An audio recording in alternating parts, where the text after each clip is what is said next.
Here are 5 cool things I've learned from traveling the US indefinitely for the last 2 years.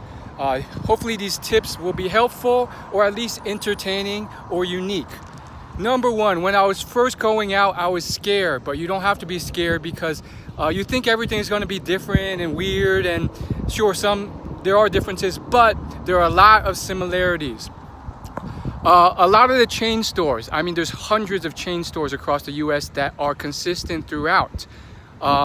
Burger King is an example, Target, Walmart, Best Buy, Dunkin' Donuts, Papa John's, Zara, H&M, the list goes on.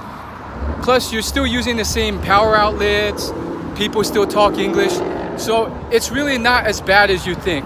Now, sometimes when I say that, people in the social media comments will be like, oh, well, this store isn't on the West Coast. And to that, I say you're missing the point. That was one of like 20 examples I gave you. Most of these stores are consistent, whether it's a Dunkin' Donuts or a Little Caesars. It doesn't have to be food either. It could be T-Mobile, any type of store. Number 2, the differences are really where I find life and excitement. The similarities, I find comfort. Differences, like this mountain range. I'm literally in Albuquerque right now, and you could see the mountains from almost anywhere in the city, which is crazy. I was getting gas right before this, and it was so exciting to get gas and see that mountain range. That was something back when I lived for 30 years in my hometown I didn't have. It was just a boring view when I got gas. When I was in Florida, I saw palm trees. That is exciting, and that's what I live for, or at least it's one of the things I live for. Number 3, people, there's going to be mean people and nice people everywhere, but there are always going to be friendly people who are helpful and kind to you. So don't let the focus on the negative people get down on you. Now, some people may say like New York has more cold people, or the South has more nice people. Everyone has their opinions on it, which may be right or wrong. That's up to others to decide. I mean, it's regardless of the percentage. I think generally speaking, you will find at least one nice person, and that's pretty cool too. 4, a lot of people don't have an accent. They're really cool. They're plugged into American culture, and you expect it to be so different culturally, but I find a lot of comfort in the fact that you can go to a new city, you can join a martial arts class, a yoga class, a cycle class, a running club, a chess club, and you're back into it just like you were from wherever you used to live.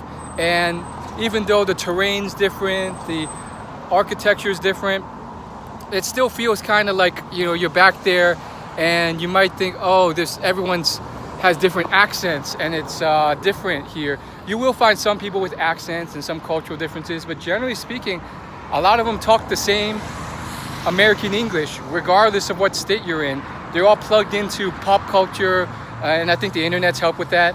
And so that is really cool to me. Okay, so what else? That was number 4, I believe. So I guess the last one, number 5, is when you go on this road trip adventure, or if you're just traveling across the US, you may feel scared, nervous. You're in a new city, the terrain's different. You don't know if this place is a ghetto. You don't know if this place is safe. Do your research beforehand. The web is a great place. You'll find out what neighborhoods and regions are safer than others. But generally, just use your street smarts. And on top of that, I've learned that, and this is like a bonus one, I learned that your environment has a noticeable influence on your habits.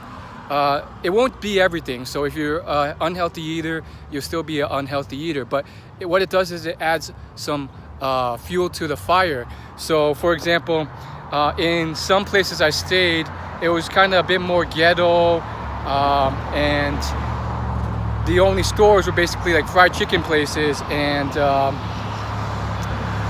not much else. So one example would be when I was in like the southern part of Georgia, like Decatur. And therefore, guess what? People would eat out more and eat these nasty fast food because that's all there was, and their health would suffer. Or when I was in certain like smaller towns, like in certain mountain towns in Asheville, North Carolina, or in Florida, there wasn't much to do. So I ended up going to the gym a lot more and exercising a lot more. So your environment has a noticeable influence on what you do. I mean, currently I'm in Albuquerque, which has a very prominent MMA UFC scene, if you're interested in that. If you're not, it's invisible to you. But if you are, then you may be like me. I went to probably the best UFC gym in the world, Jackson Wink, which is like 5 minutes away from here, multiple times because it is the de facto gym. I might as well train there if I'm here. So your environment really has an influence on you. Leverage that, and hopefully these tips will help you. If you like hiking, maybe check out some of the more hikey types of states on the West Coast.